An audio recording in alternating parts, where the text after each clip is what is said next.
Okay, shift the view to speaker. All right, welcome. First, let's introduce Larissa Shmailo, is the author of 6 collections of poetry, 2 novels, 2 poetry CDs. She is the original English translator of Victory Over the Sun. Take it away, Larissa. Welcome, everybody, to Writing Resilience, Speaking Our Truth. Without further ado, I will read a poem. I will read 2 poems, and sit back, enjoy, and thank you for being here. My first poem is called New Life 2. Mistranslation of Joseph Brodsky. Imagine that the war is over, that peace has reigned, that you can look at your face in the mirror again, that magpies, not bombs, whistle down upon your head, that outside the city, homes are not destroyed. Instead, a Baroque burst of laurel, palm, magnolia, pine. Instead of red-hot gunfire, a white-hot Venus shines. That war's cast-iron swamp is gone, and then the boredom is over. Life has to start again. Imagine that the epoch ends in an idyll. The words that came in monologues are dialogues now, and the flame that consumed others better than you greedily like logs. In you it saw little use or warmth, and like the dogs, that's why you were spared, why bullets scraped only your fear. Imagine that the more honest the voice, the less that it has tears. And when any Polyphemus asks you who it is that speaks, say me, say who, me, no one, like Odysseus the Greek.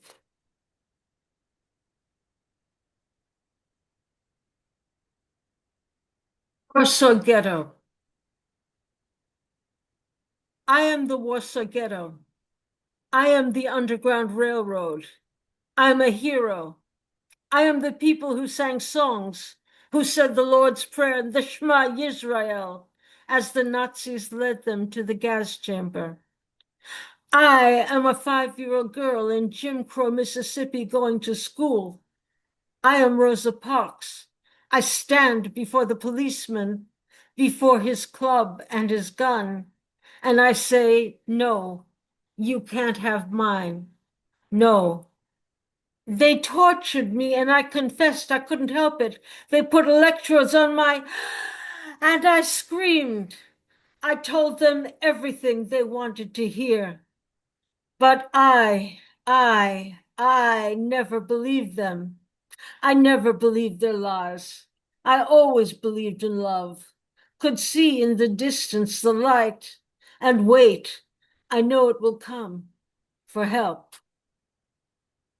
I am a survivor of mama's torture and daddy's rape at age 1, age 2, age 3, and now.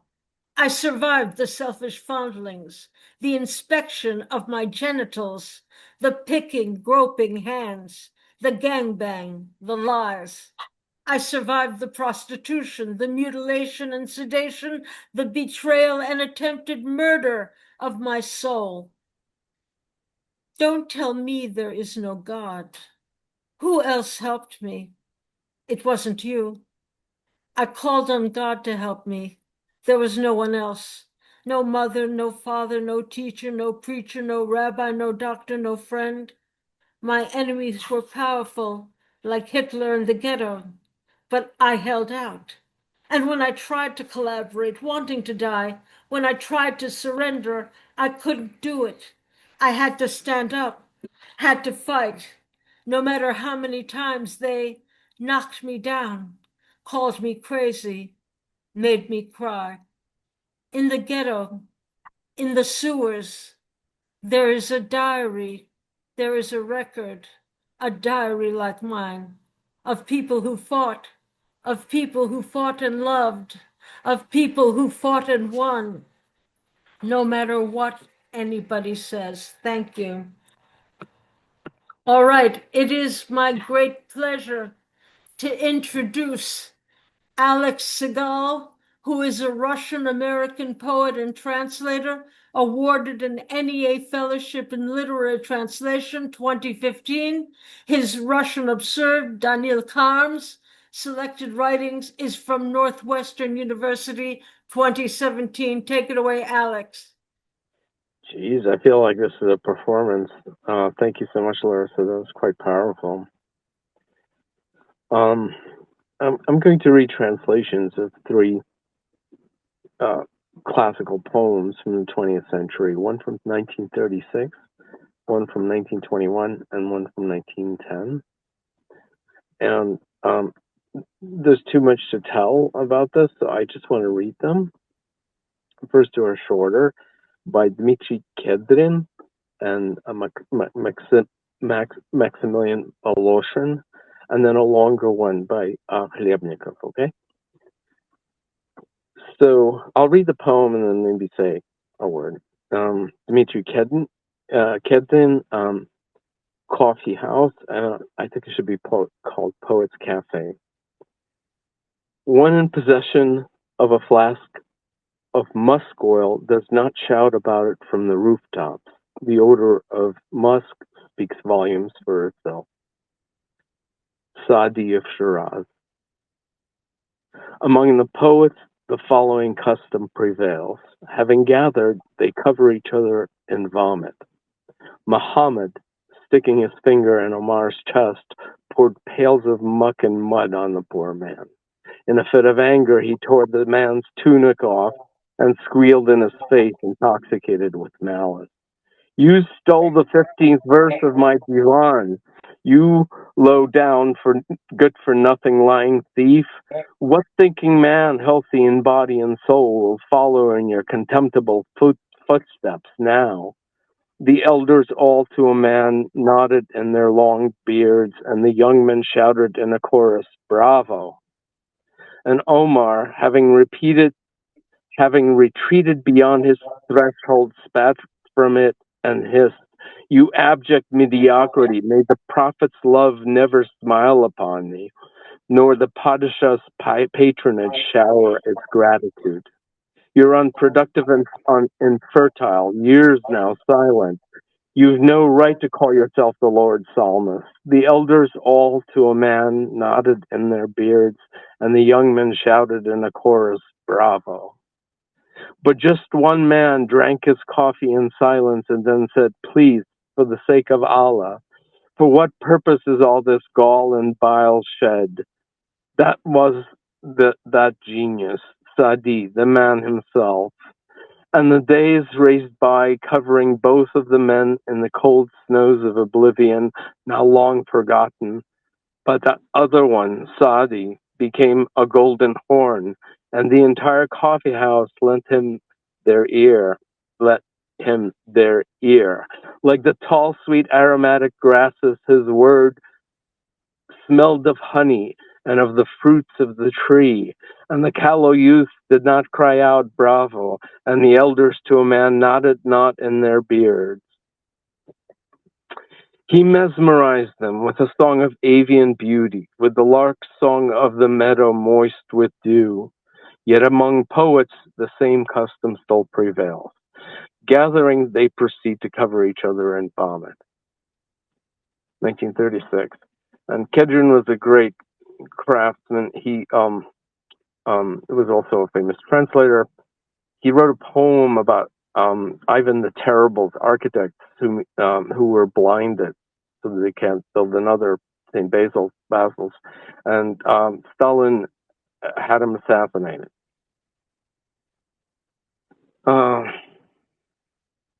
And Voloshin, and I'll read his Red Easter. So Maximilian Voloshin, this is the end of the revolution. The end of the Civil War. Red Easter. The corpses of people and of horses lay scattered among the roadsides all winter, The packs of dogs tore into their stomach and devoured their flesh. The eastern wind howled in the broken windows, and at night, whistling like a whip, machine guns went to work on the stripped, naked, exposed meat of the men and the women. Spring came, an evil time, a time of hunger and famine, riddled with sickness. The sun gazed upon the world with a sightless eye. Born of contraction from loins came forth abortions, babes without arms, without eyes. Not dirt drained and ran from the eroded hills, but human lymph nodes. Beneath them, the thawing snows revealed bones. The snowdrops glimmered like funeral candles.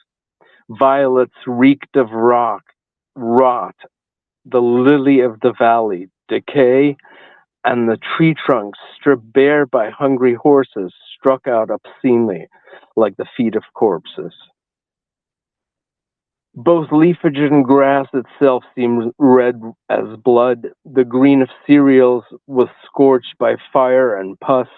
The face of nature lay disfigured, distorted by ire and horror. And the souls of those wrenched violently out of life, fluttering on the air, whirled in the wind, and raced down the streets in eddies of dust devils, deranging the living with the hops of the grave. Life unlived, dreams unfulfilled, desires unsatisfied, multiplying vengeance, contagion, and panic. All winter that year was as the Holy Week, and crimson May was with Easter twined. But all that spring the Redeemer rose not. Time. That's probably all I have time for, right? That's it, Alex. Thank you. Thank you Great. very much. My Beautiful pleasure. translations. Thank you very much. All right. I'm pleased to introduce Nina Glueckselig, who is a member of Larissa Shmailo's Writing Resilience Workshop and has been published in the Writers Resilience Anthology and Poetry Superhighway online journal. Take it away, Nina. Thanks, Larissa. I have two poems. I'll read the short one first. I should be exactly at 6 minutes, pretty much. This poem is actually something I wrote 40 years ago, but I still kind of like it. And it's called Plum Island, and it's for my musicer. The wind pelted us with sand and salt, the ocean a dark, drastic gray.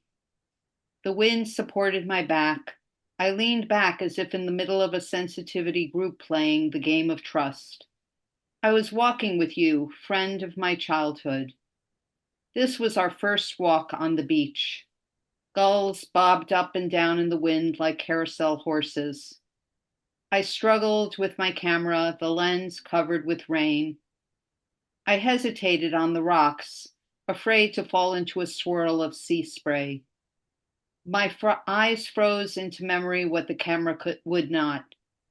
The vision of you in an Irish-checked wool scarf, your pink and white Oxfords moving through the dense, wet sand, over the green-brown rocks, the grays, blacks, and whites of the ocean. Your quick tiptoe run-skip into the wind, our laughter, the strange peace of urban dwellers at continent's edge. And then the poem is For As Long As I Can.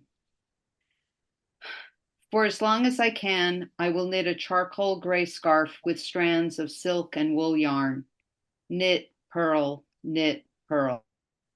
I will drink coffee in the sunroom near my ceiling tall cactus. I like to pretend I'm in Arizona. The plants are thriving. I have a rubber tree accompanying me through 2 decades of my life, erupting with new leaves, snaking its way along the window. The plants, like the dog, did not get the memo about trouble. The snow is melting, the day is longer.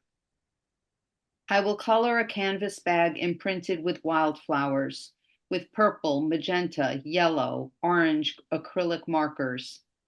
Hidden in my pastel painting is a Star of David and a swastika.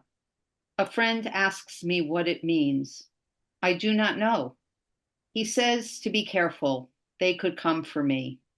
Let them come for me. They can't steal my soul.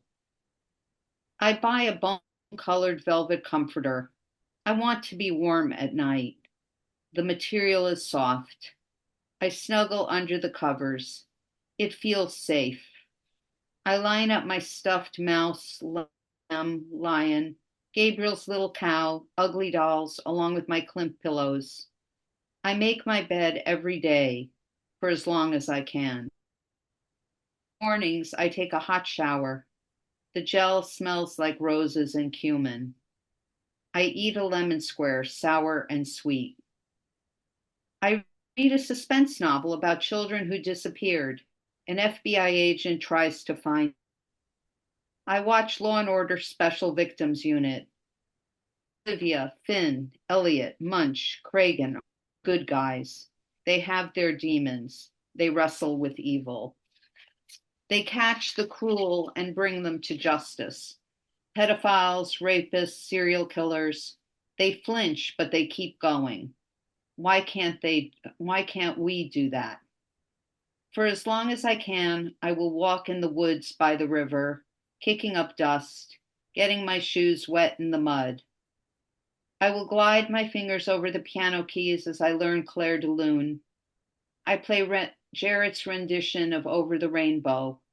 I play Bach's Italian Concerto, Mozart's Sonata in C.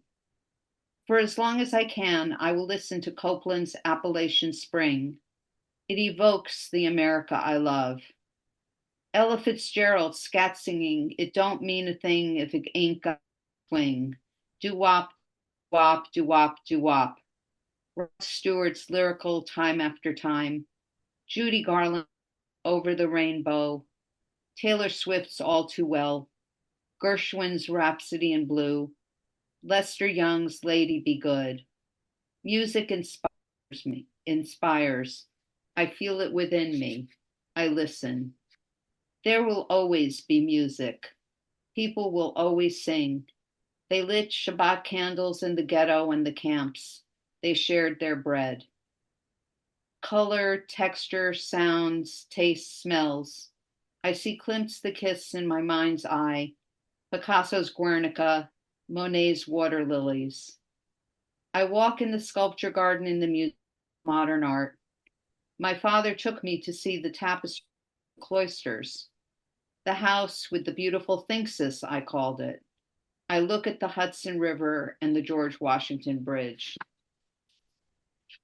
I ate apple strudel and drank Einspänner coffee at the Hotel Zacher. Strong dark coffee with whipped cream, served on a silver platter with water. I walked across the Golden Gate Bridge. The song says, they can't take that away from me. All my memories, all the feels, all the tastes, what I experience inside and outside of me, what I hear, what I smell. Are people really good at heart? I feel it is so when I think of people I love living. Memory is the one paradise we cannot be driven out of. I know it's not only one way. I'm not naive. I know about the dark. I see dark days ahead. I have to hold on to what is good, loving, and just for as long as I can. That's it. Thank you, Nina. Thank you. Fantastic.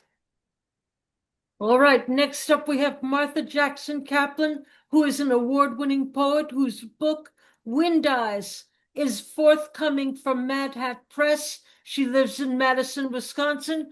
Take it away, Martha. Okay.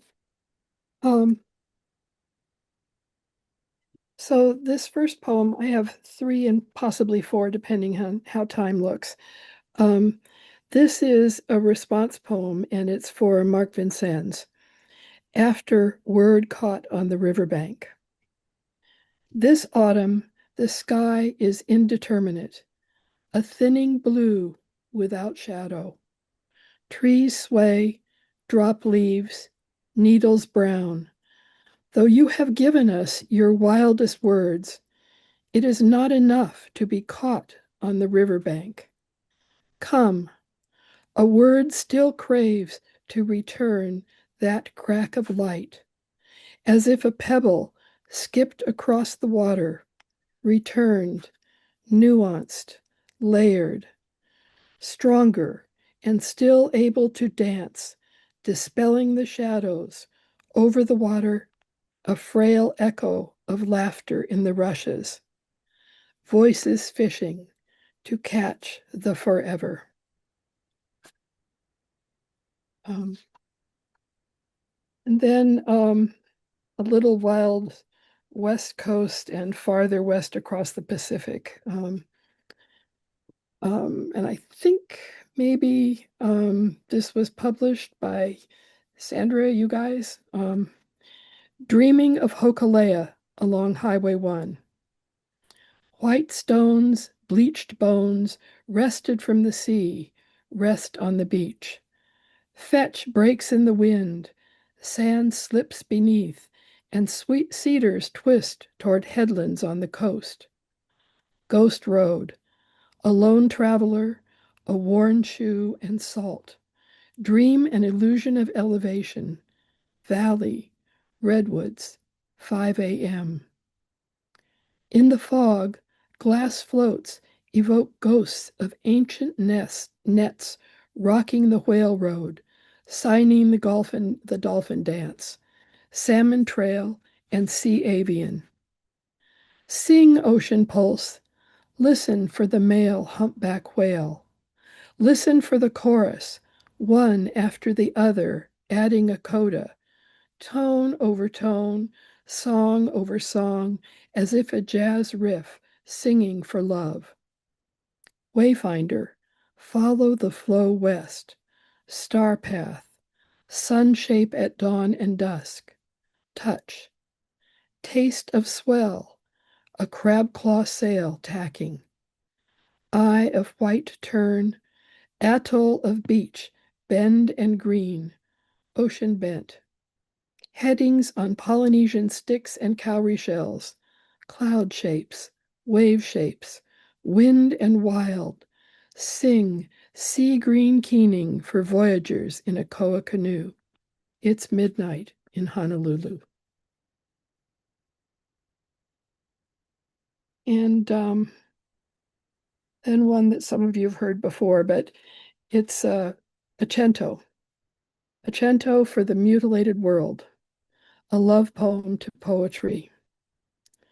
We are all burning in time, but each is consumed in the bounds of white and heartless fields, dots of cyclamen red and maroon.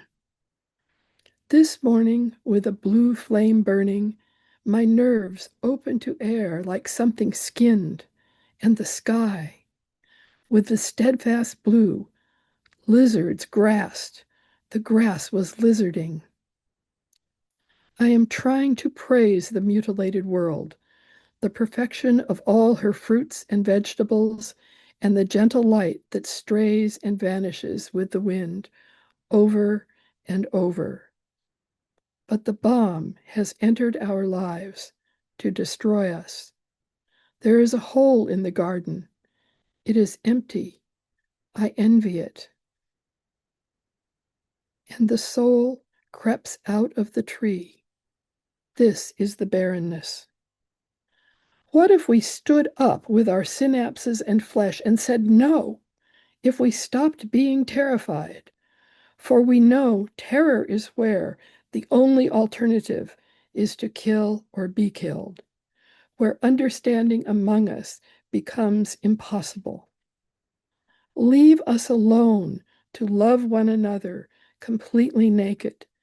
Nakedness is what one means. We have a flame within us, burning with a bright glow of electricity. Star points of light flicker into something wild and strange, like prolonged echoes mingling in the distance, down the rivers of the windfall light. In the end, everything is bare. We are ruined choirs.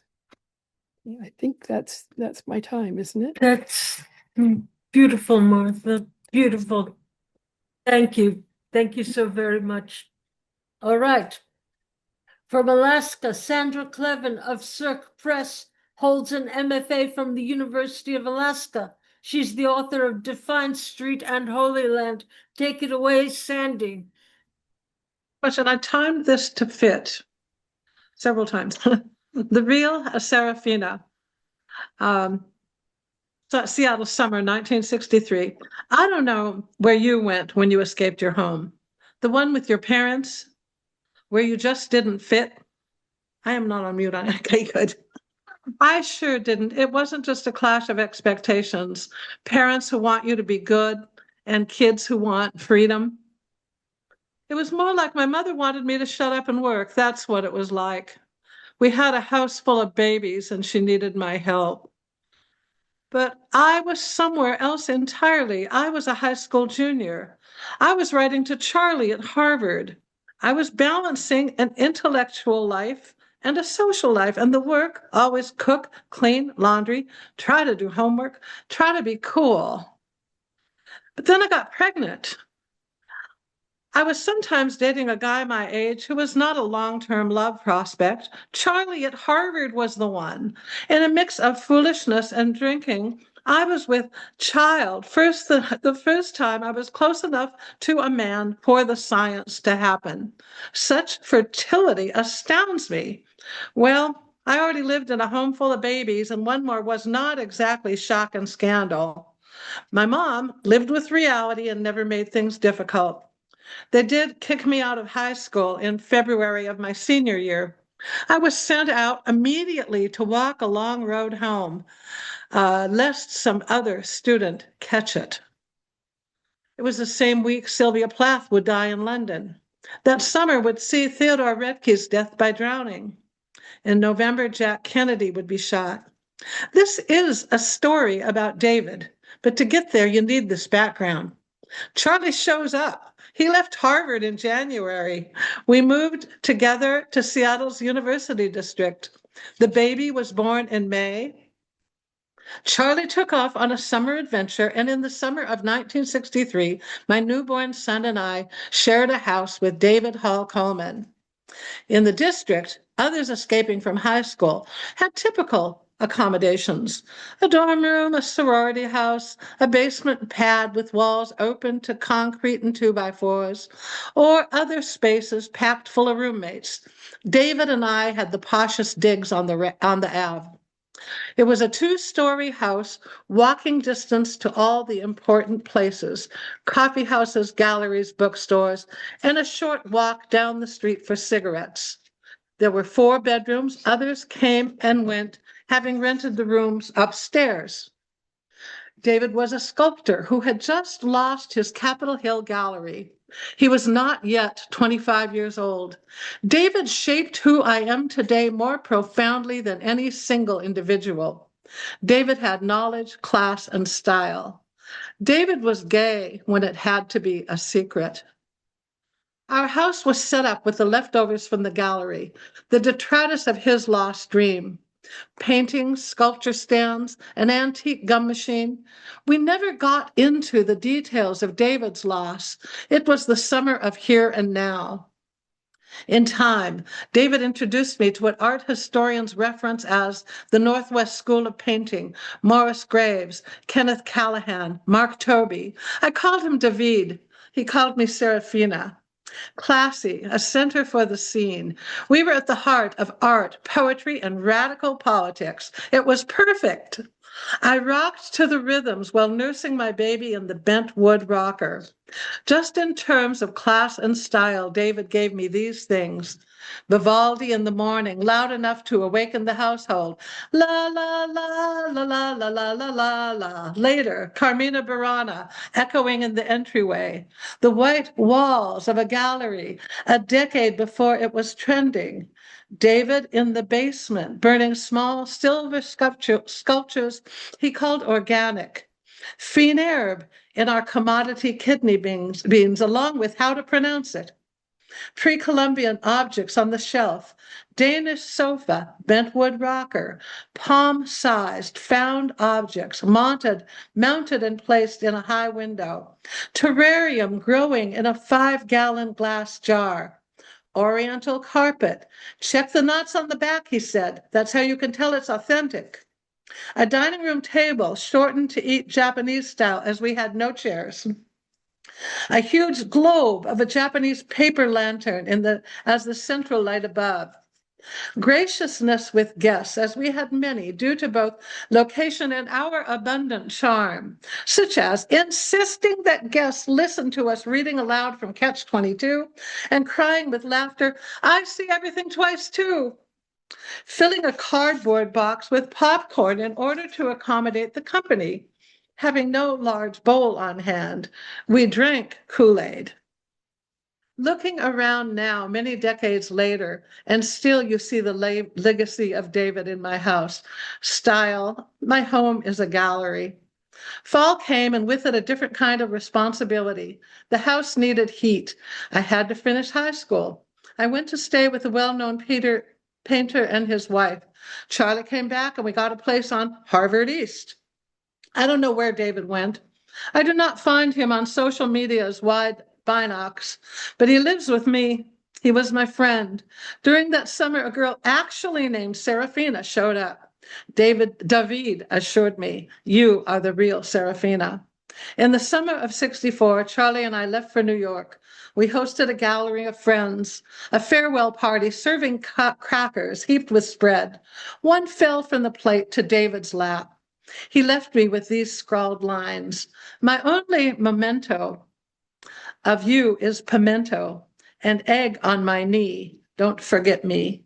David, you are my muse and my darling lost boy. I honor you when I fill my house with people and sense that we have both survived. David and Serafina, the bond unbroken." Thank you very much. Thank you very much, Sandy. Well done. Well done. Thank you very much. All right. Elisabeth B. Morse's work was nominated for a Pushcart Prize. Her full-length poetry collection, Unreasonable Weather, was published by Kelsey Books in 2025. Elisabeth, the floor is yours. Thank you. Do not pass go. Do not collect $200. Advance to Boardwalk or Park Place, going clockwise around the board. Luckily, you pass go and collect $200. Everybody plays Monopoly, whether they know it or not. Some say the business news is frightening, but it must be read. Someone has to control assets and prices, not to mention rejoicing in the bankruptcy of others. Or do they? Advance to the Reading Railroad. It's an airline now, and many air traffic controllers are gone. Saves expenses. Safety? Who cares? Better to be a billionaire that way. The objective of the game is owning everything. Tax the winners? Why punish success? Losers can't make anything of themselves. Budget wisely. Work hard. Bootstraps included. It's not the free market the way they think, or the way the Wall Street Journal tells it. Monopolies, duopolies, trusts. The guy selling halal food on the corner has real competition. Rent is due. Final credit card declined. It's $6,000 a month now. I can't, I say. I just don't have it. The landlord says, "What do you think this is, Monopoly money?" Now I advance to homelessness? No, but I get only $200 a week, only when I pass go. It's not a living wage. No, I can't budget better. Rent is too high. It's just an apartment, not a green plastic house or red plastic hotel. What do? I've borrowed enough. Credit cards are maxed out. Go to court? The landlord has better legal representation. but there are holes in my ceiling and plumbing that overflows. I could withhold rent for that. Greed fuels insider trading, union busting, exploitive labor practices. Plutocrats win the game. Corporations are people now. It's always Wall Street, never Main Street, or God forbid, the Bronx.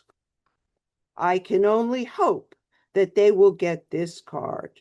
Go directly to jail. Do not pass go. Do not collect $200. Pay a living wage. Lower rents. Bust trusts, monopolies, and duopolies. Luxury taxes on the board, but it's not enough. Advance to income equality.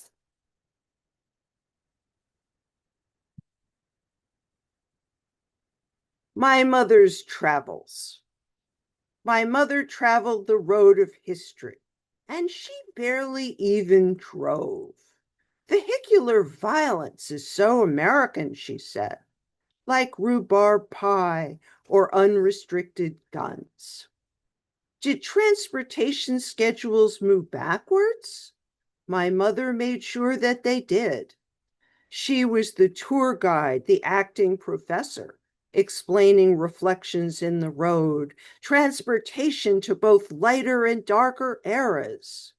The hours whirred faster and faster, even snagging a speeding ticket.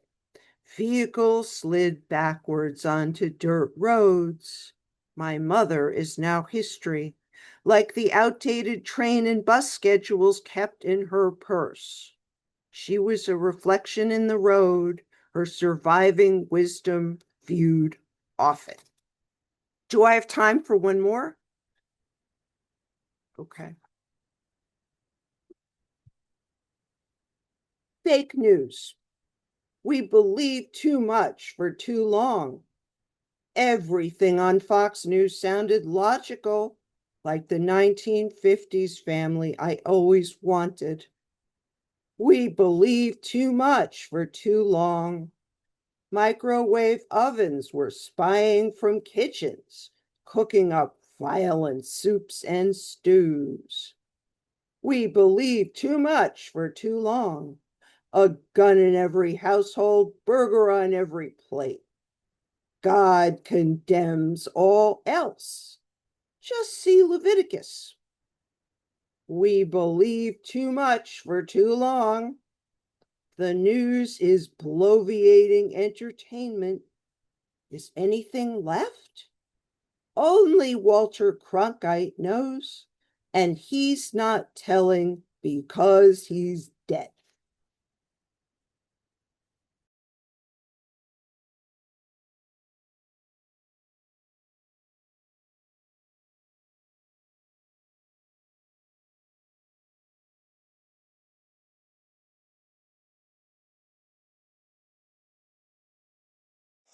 You're muted, Larissa. Sorry about that. All right. Next up, we have Claire Donahue Roof, who is a pushcart nominee poet and English professor in Northern Indiana. She has a chapbook titled I Will Eat the Wild Strawberries, published by Dancing Girl Press in Chicago, Illinois. Take it away, Claire.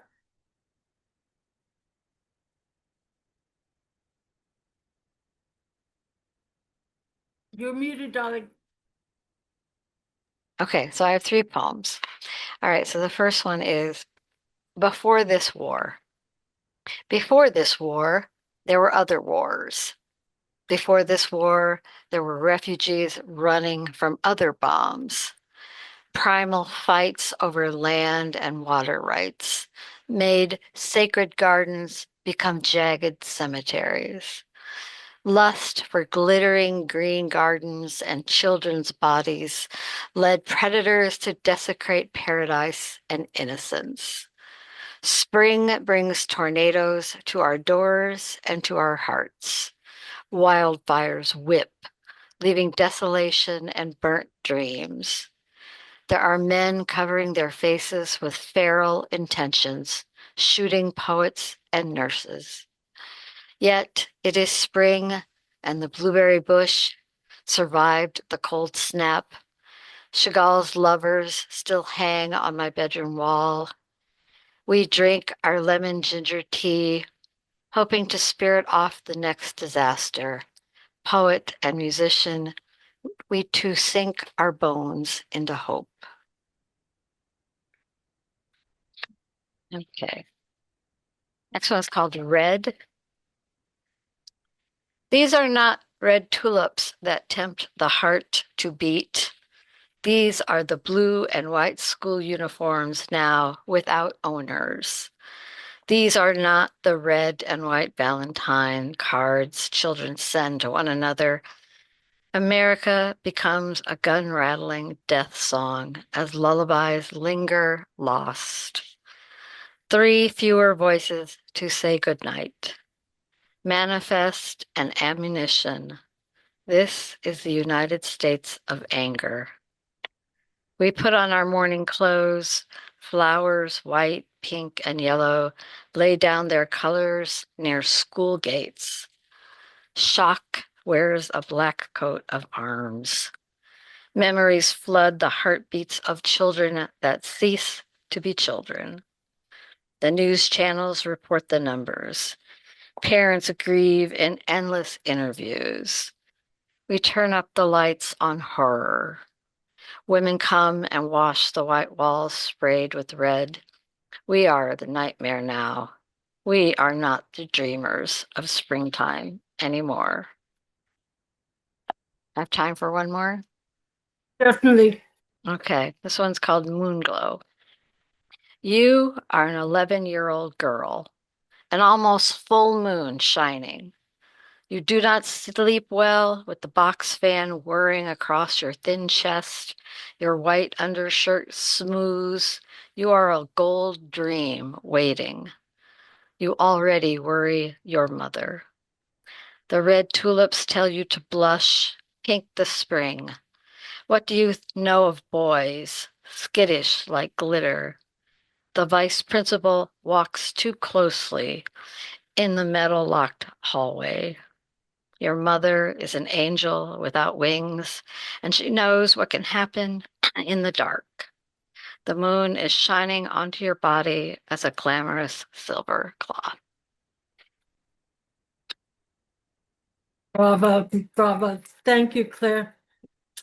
Unfortunately, we do not have Audrey Roth's video due to technical difficulties, but I will read a poem of hers, a mixed media piece.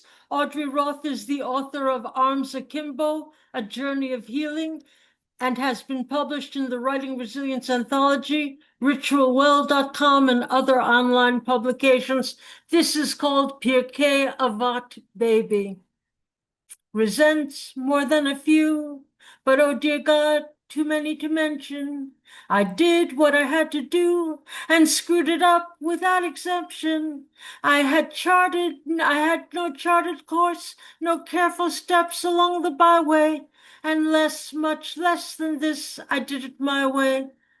Too many resentments to mention or even think about. Thinking, after all, leads to tape loops. Those of a certain age understand this term. Tape loops lead to perseveration, which leads to, well, nothing good. You know what I mean, right? Ranting and raving, futile feuding, agitation and aggravation, yelling and yowling, Sturm und Drang, the wrath of Roth. In a word, I was stuck. Almost 7 decades of destructive, self-sabotaging, recurrent remunerations is more than enough. If I had stopped after just a few Dayenu, even then it would have been more than enough. Geduk already, enough. Time to release myself from the muck and mire of the muddy miasma. My old friend resentment, it's past time for your retirement. You've earned your gold watch, your certificate of achievement, and my kind of sort of gratitude for your devotion. You need to recuperate. I need rest and restoration. but how to cut the cord, take that first unencumbered breath without you, how to give up a habit that stoked my rage for so long, rage, my other old and treasured friend, that shielded me from underlying roiling emotions, deep pain, self-loathing, trauma, you name it, I hid from it. Lashing out kept me loosely tied together. When I find myself in times of trouble, Adonai, please come to me. Speak your words of wisdom, help me be. When I am stuck, my brain driving me in circles, I turn to God for help, praying for guidance, reaching for divine inspiration, for a path forward, a way out of the quicksand sucking me under. Remembering the holy Ruach God breathed into me at the moment of my birth, I pause. A faint smile turns my lips upward just a tad, just enough to reoxygenate my soul. God's smile is bigger, more like a grin. No Mona Lisa minimization. This is God, after all. Hovering near me, God nods and says, your child gave you the answer long ago. Remember her sage advice after one of your outbursts? She advised you to shout, turkey in the straw. I laughed so hard I caused an earthquake. And then what did she say to you, grown up? I will move on to the third section. God and the little one, Imogen, smile at each other, and she feels like she is holding God's hand. Just let it go. Wise words indeed from sweet Imogen. But it's easier said than done, I fear. I need a new habit in lieu of my old friends who helped me once. Now resentment and rage no longer serve me. What to do, I ponder in silence, so unlike me.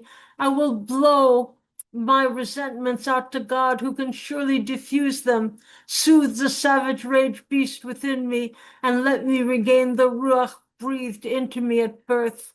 Once again experience His holiness, the sense of calm and peace with which I began my life after my initial clarion cries outside the warmth of my womb home, my mama holding me, cooing words of love to me. God deftly catches all that I send heavenward, looks at the decades of resentment's iteration stored inside in me, and sighs, so much for one person to hold, so much pain and sadness, so much weight on your shoulders. God pauses, then gently breathes back resentment's pronouncements to me. Mystified and more than a little scared, I take them into my hands, then lean my head to one side and ask God, why are you returning them? Because, my dear, you know what to do with them. You just think you don't. Think for a minute. What have you learned from your rabbi, your shavruta? Pirkei Avot, baby, as you so often say. Pirkei Avot?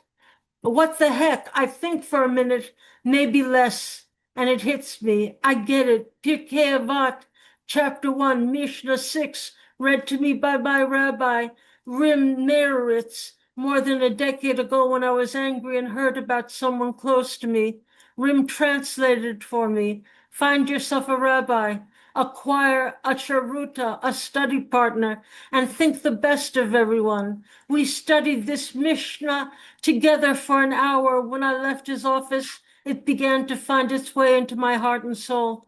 Oh, that God, so wise to guide me, instead of merely holding the detritus of my no longer desired resentments for me, now I understand. When that old friend visits, I will think of Rim, then think the best of the person I had once resented. In short, I will Pirkei Avot, baby, as God reminded me, is living and breathing inside me alongside God's Ruach, blessing me, guiding me, gently prodding me toward health and wholeness. Adonai, prepare me to be a sanctuary, pure and holy, tried and true. And in thanksgiving, I'll be a living sanctuary for you.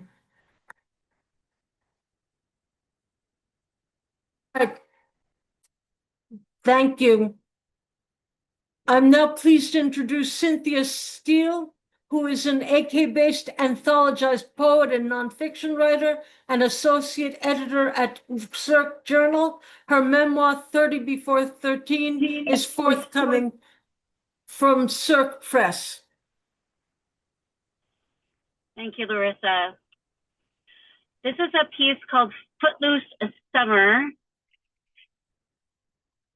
Everybody danced to Footloose that mid-'80s summer. Everybody danced. Work 8 hours, then cut loose. At 17, I lived in Fairbanks on College Road, rooming with a retired doctor who owned a small white house, half of whose attic I occupied. He'd just moved his grown pregnant daughter and her husband in downstairs next to his room. She took one look at me, scrubbing up the place, safety pins in my skirt, hair sprayed toward heaven, and decided who I was. Young lady, and I use that term very loosely. I hope you don't plan to be out all hours again. Some people work. Her eyes flicked over me like I was already guilty of something. I worked at Taco Bell, but I didn't bring it up. Right now, I believed I'd sneak out late and fake ID my way into a hotel bar with a band. Mirage, a cover band I'd first seen in Sitka at 16 after high school graduation. I bought my ID off a cop's daughter there. Mirage was in Fairbanks now, and I couldn't wait to see them again. Local bands did circuits and handed out posters. Theirs was on my wall, signed by the band members.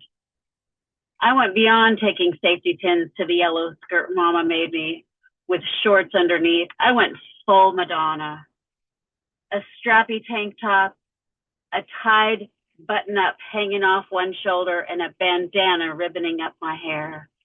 I'd forget everything she said in a few, after a few.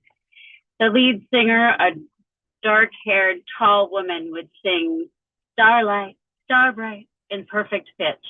Madonna's Lucky Star swayed in that sing-song way that let me keep my sassiness. That band didn't sing many sad songs. In the 80s, Fairbanks wasn't short on men. Fort Wainwright, Eielson Air Force Base, Fort Greely down near Delta Junction, 3 major installations, feeding a city a third the size of Anchorage. I wasn't looking for someone in uniform. No one in our family I'd known about fought in wars. Later, I found out one family member was on the Vietnam Memorial, a distant cousin. But Denise dated an MP. I started dating his best friend. We hung out in military dorm rooms that smelled like beer and starch.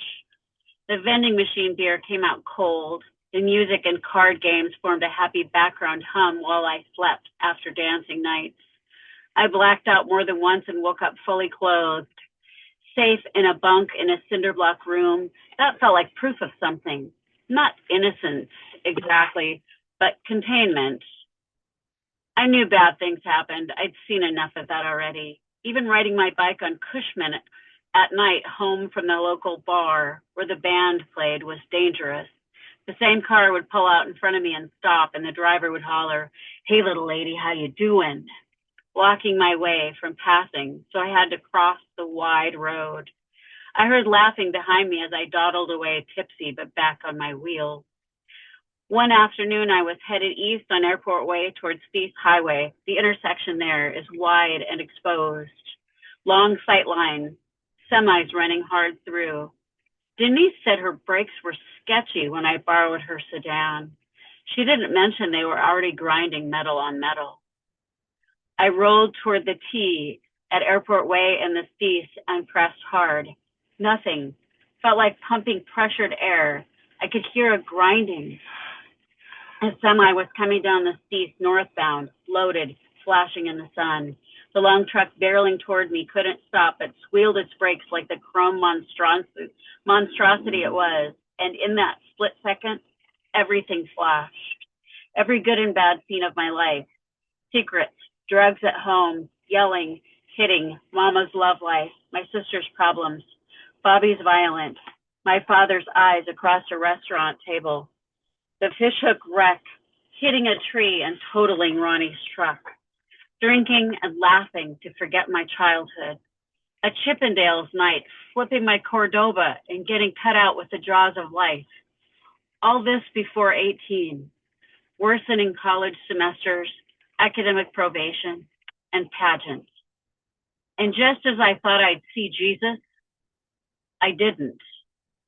I missed the truck by inches, stabbing at the brakes repeatedly with everything my leg had and grit turning the steering wheel like a demon while not slowing at all as he barreled straight through, praying not to flip, praying not to die.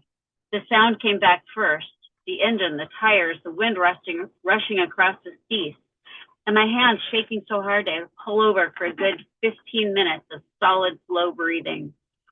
Right there, Airport Way and cease, alone. That was the moment I stopped believing the momentum was direction. I had been moving fast, drinking fast, loving fast, leaving fast. But speed wasn't the same thing as going somewhere. These were the things I could do without. Pretending I wasn't scared, pretending drinking was power, pretending boys were direction. Thank you. Wow, fabulous. Thank you, Cynthia. Wonderful. Last but definitely not least, we have Joanie Heidegger Zosike.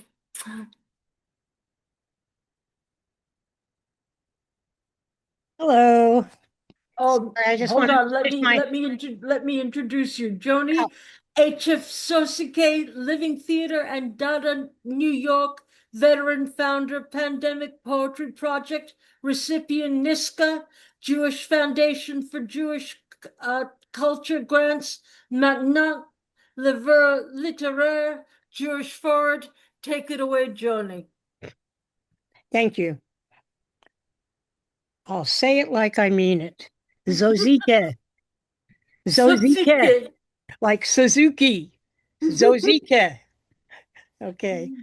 Wonderful listening to all of you and very inspiring, as always. So I have 3 poems and I don't know if I'll get through all of them. Of course, we're at 5:04, so that's the pleasure of going last. So here we go. Where am I? The first poem that I would like to read, I would like to actually dedicate my reading today to my beloved friend, Elena Zhandova, the Bulgarian actress who worked with the Living Theater, was a film star in Bulgaria, the daughter of the national film director, the first national film director of Bulgaria, Zachary Zhandova, and the well-renowned archaeologist John Zhandova. It was Zachary Zhandov, excuse me. So this is called Alenchke. She passed away in December of this past year. Na moja ta prijateljka Elena Zhandova tancovan nuplast. To my friend Elena Zhandova, dance in power. We carry baskets to the feast to honor you.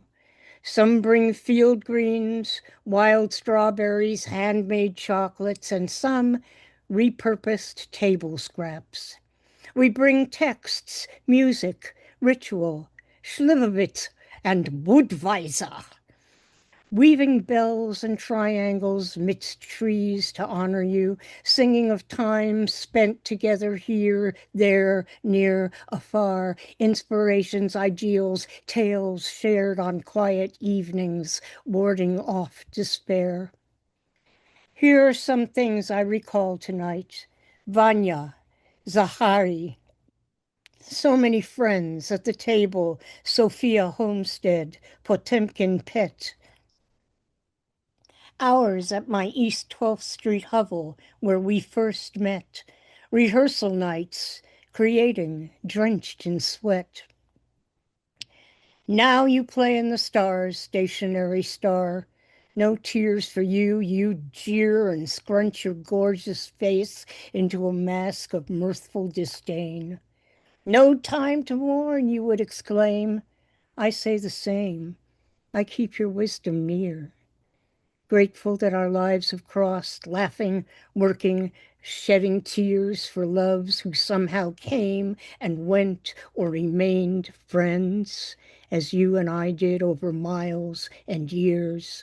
I hold you and your homeland dear, Elenchke.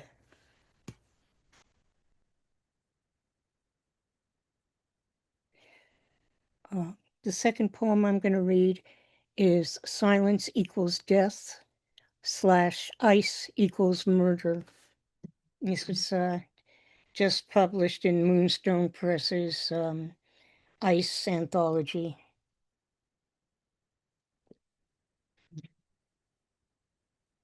Disappearances, not a new thing. Power hides in plain sight, snatched from homes, places of works, stay off streets, indiscriminate, furtive, anonymous, disappearance. Had a brush once with the DHS, a friend trying to return to the US. Never overstay a visa. Send her back to one of those, shithole countries, her country of origin. Running, panicked around airport, trying to get information, no accountability. Or playing dumb, cut connections, confiscated her phone, kind of like a nightmare and an insight. Abuse of power. Power lines crackle, storms, troopers, dropping dissidents from small planes into C notes, vanished. Big made great again a USA. ICE rounds them all up. Sanctimonious snatches in high office, inmates running asylum. Was it ever benevolent? Shelter? Haven? Word has a bad rep. Asylum equals bondage. Letters strangled by greedy little hands. That ever so sanctimonious made great again USA. My God! ICE funded to the tits, rounding up criminal illegals and the occasional dissident, flown to max security prisons, gulags. Do not pass border, do not pass go, can't travel without a visa, passport, bribe, a trip through bureaucratic wonderland, immigration, torturers, costly, rigid quotas, a whirligig, voyage through door of no return in Ghana, pirated free labor, acquisitions embraced, generations of black bodies transplanted, captive audience, women, servants, slaves, heathens, chattel. Amnesty no longer exists. People of color and irksome deviates, beware. Great again America erases truth, shreds history, awards billionaires only. Elite immigrant pool buys gold visas for $1 million. It was always the aristocracy, stacked debt from the get-go. Oh, consume, exhume humans, support genocide, beach property, buy nations, buy anything, everything, suppress objectors. No different from nascent days. New methodology, maybe, a long and winding road, or maybe a labyrinth. Do I have time for one more? That's have- time. That's time? Okay, That's time, Joanie. Thank you. no worries. Thank All you. right, you guys, that's our reading. Thank you for coming every day today. Thank you for reading. I want to thank Alex Cigale, Nina Glueckselig, Martha Jackson Kaplan, Sandra Kleven, Elisabeth B. Morse, Claire Donahue Roth, Audrey Roth in absentia, Cynthia Steele, and Joanie H.F. Zosike.